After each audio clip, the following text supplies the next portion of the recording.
বিশ্বকাপের নকআউট পর্ব মানেই টানটান উত্তেজনা, আর সেই উত্তেজনা শেষ ১৬র প্রথম ম্যাচে দেখা গেল এক দাপুটে পারফরমেন্স।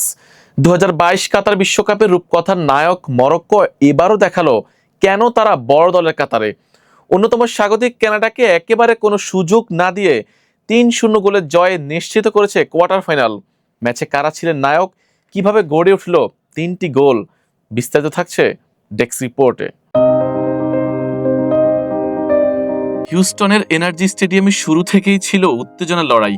প্রথমার্ধে একের পর এক আক্রমণ চালায় কানাডা, তবে মরক্কোর শেষ ভরসা গোলরক্ষক ইয়াসিন বুনো ছিলেন দুর্ভেদ্য প্রাচীর। তার দুর্দান্ত কয়েকটি সেভে গোল শূন্য থাকে প্রথম ৪৫ মিনিট। বিরতির পর বদলে যায় ম্যাচের চিত্র।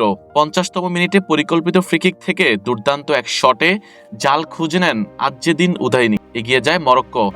গোল হজমের পর সমতায় ফেরার মরিয়া চেষ্টা চালায় কানাডা, কিন্তু সুযোগ কাজে লাগাতে ব্যর্থ হয় তারা। সেই সুযোগেই ৮২তম মিনিটে দ্রুতগতির পাল্টা আক্রমণ থেকে নিজের দ্বিতীয় গোলটি করেন উনাহি। ব্যবধান দাঁড়ায় ২-০-তে।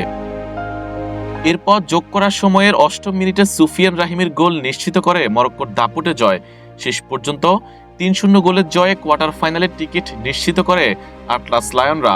দলের জয়ে গোল না পেলেও দুটি গোলেই গুরুত্বপূর্ণ অবদান রাখেন ব্রাহিম রিয়াজ। অন্যদিকে পুরো ম্যাচ জুড়ে দুর্দান্ত পারফরমেন্সে কানাডার আক্রমণ ভেস্তে দেন গোলরক্ষক ইয়াসিন বুনো।